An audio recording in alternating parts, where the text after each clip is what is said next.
Sebagai hamba Allah yang dikaruniai akal dan pikiran, maka manusia benar-benar wajib menjaga dan merawatnya.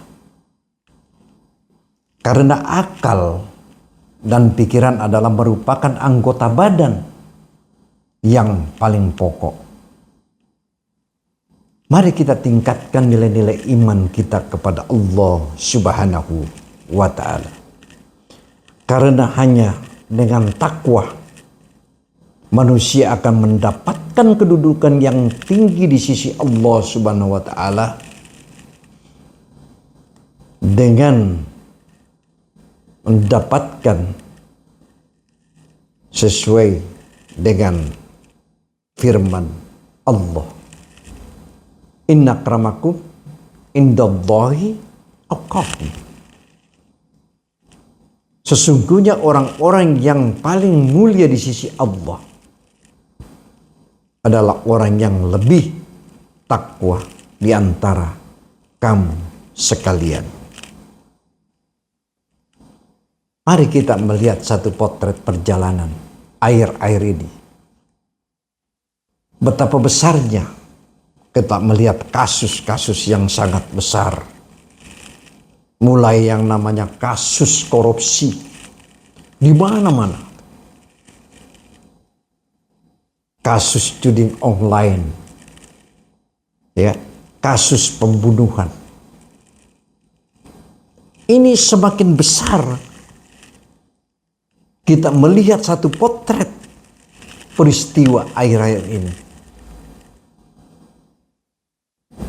Apalagi dikatakan kemarin saya melihat satu perjalanan kasus yang jadi prihatin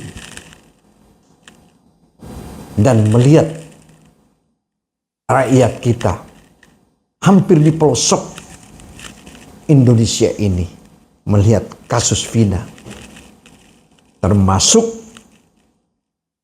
PK Tata yang saya melihat. Nah, bagaimana kita harus memberikan satu motivasi agar supaya untuk menegakkan suatu keadilan, kita tegakkan hukum seadil-adilnya. Ya. Ini sebenarnya kalau ada suatu tindakan, suatu keterbukaan, suatu kejujuran, ini akan sudah berakhir. Tapi ini kan tarik-menarik, saling menyalahkan. Ya, kalau saya memberikan satu motivasi terhadap ini, abstain aja. Cuma kita melihat, kok kenapa jadi begini?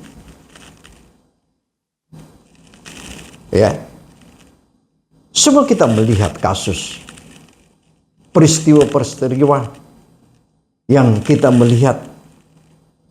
Kasus hukum ini seperti pisau tajam ke bawah, tumpul ke atas. Kita melihat lagi satu masalah yang sangat besar, yang sangat prihatin.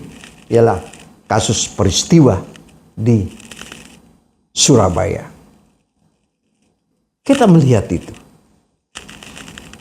Dan hati-hati memberikan satu keputusan. Dan ini kita akan pertanggungjawabkan di hadapan Allah Subhanahu wa Ta'ala. Boleh saja kita bersandiwara. Boleh saja kita akan bicara seenaknya. Boleh saja kita bicara dengan bersila lidah. Kita putar balikkan kata-kata. Tapi mampukah kita akan bersandiwara di akhirat nanti? Nggak akan sanggup. Nah, bagaimana kita memberikan satu motivasi bahwa untuk menegakkan satu keadilan, tegakkan hukum seadil-adilnya. Ya. Kita prihatin. Cuma segelintir saja kasus ini. Ya, mungkin ada hikmah. Apapun kita bentuk, apapun kita sembunyikan, Allah lebih tahu. Dan satu saat akan pasti ketahuan siapa yang salah, siapa yang benar. Kita ingatkan itu. Karena Rasulullah Shallallahu Alaihi Wasallam bersabda, orang yang paling dibenci oleh Allah, ya, adalah orang yang paling keras permusuhannya. Abu Hurairah radhiyallahu anha berkata, Rasulullah Shallallahu Alaihi Wasallam juga bersabda, barang siapa berdebat dalam suatu permusuhan tanpa didasari dengan ilmu, maka ia akan berada dalam murka Allah sampai ia berhenti dari permusuhannya. Ini untuk menegakkan, untuk mengingatkan suatu keadilan. Hati-hati untuk menegakkan hukum. Saya mengikuti kasus ini. Oleh karena itu, bagaimana hakim melihat satu keputusan, ya, dan memberikan satu keputusan yang seadil-adilnya. Karena ini semua kita akan pertanggungjawabkan di hadapan Allah Subhanahu wa Ta'ala. Karena Allah juga berfirman, hai orang-orang yang beriman, jadilah kamu orang yang benar-benar menegakkan hukum dan keadilan untuk menjadi saksi dalam menegakkan keadilan.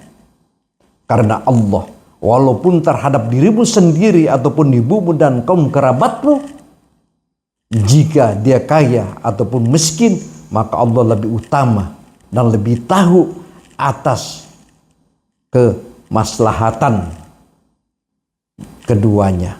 Maka janganlah kamu mengikuti hawa nafsu sehingga kamu tidak berlaku adil. Dan jika kamu memutarbalikkan suatu keadilan, menolak balik suatu keadilan, ya, atau menjadi saksi, maka sesungguhnya Allah Maha mengetahui terhadap apa yang kamu kerjakan. Itu dalam konteks suatu keadilan. Ya. Kita jangan takut menghadapi. Kalau kita mengatakan benar, ya kita katakan benar. Kalau kita mengatakan itu salah. Apalagi kita sampai memberikan suatu keterangan palsu. Itu kan kalau keterangan palsu yang kita buat, Pak, sama dengan halnya kita akan berbohong. Ya.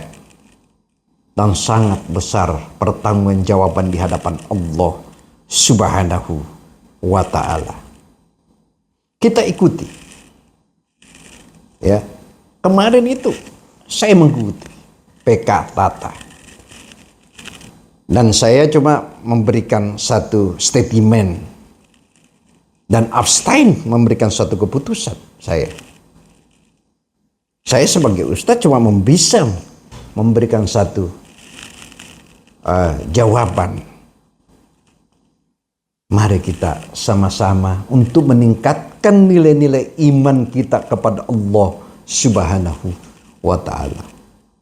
Ya. Tinggal bagaimana kita menjaga. Kita bicara oknum. Ya. Jangan sampai institusi Polri ini rusak karena segelintir orang. Ya. Kita prihatin kasus ini.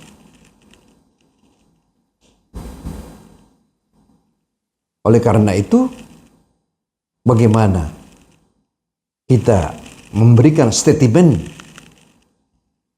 yang terbaik dan kita melihat satu keputusan yang seadil-adilnya.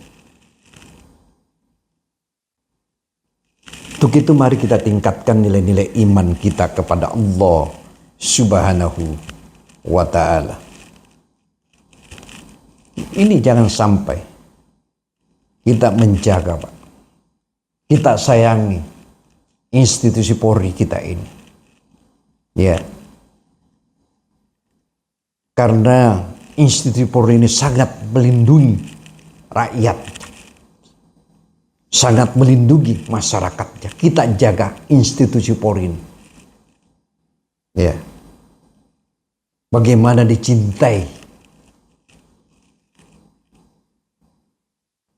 Kita melihat. Saya bicara soal ukdum.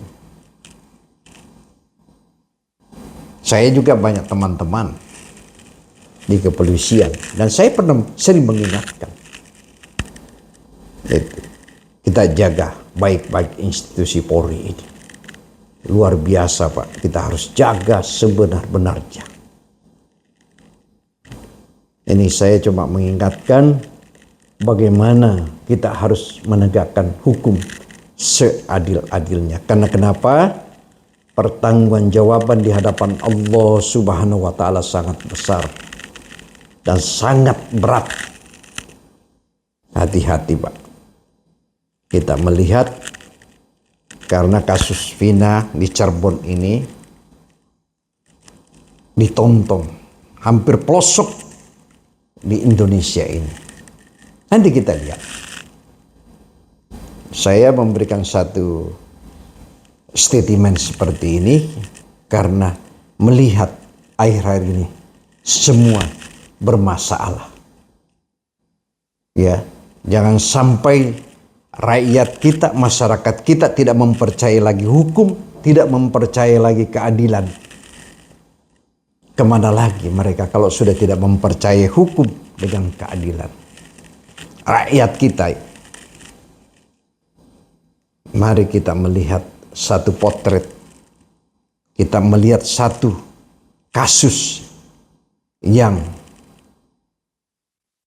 kasus Vina yang di Cirebon, Jawa Barat ini.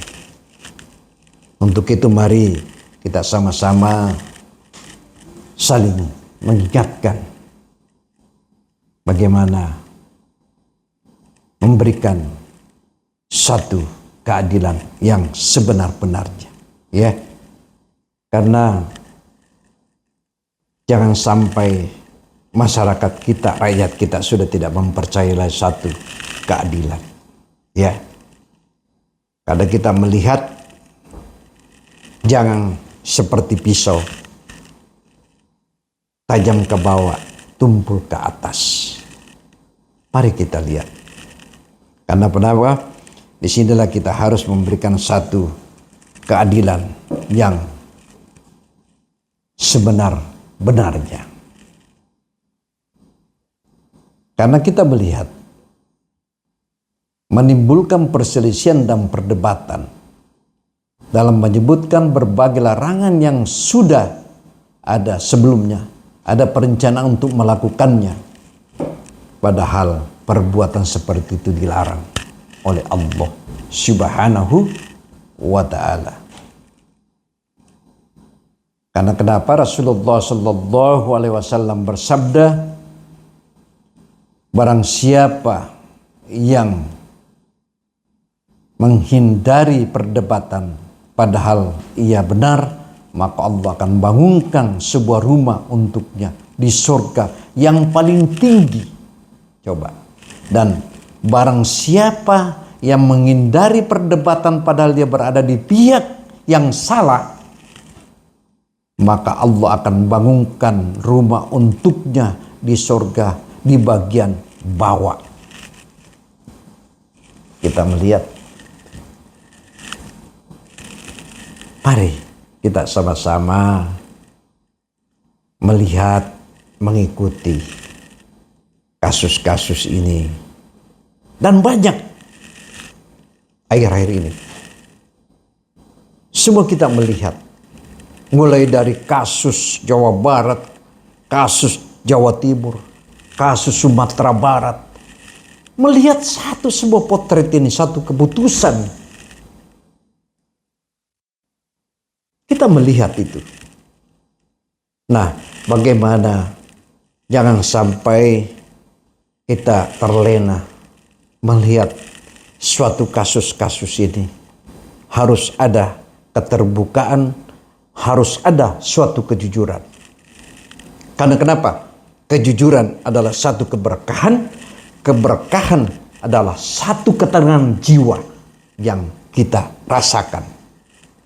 Mari kita sama-sama ya tegakkan hukum seadil-adilnya. Demikianlah penyampaian saya. Wabillahi taufiq wal hidayah. Wassalamualaikum warahmatullahi wabarakatuh.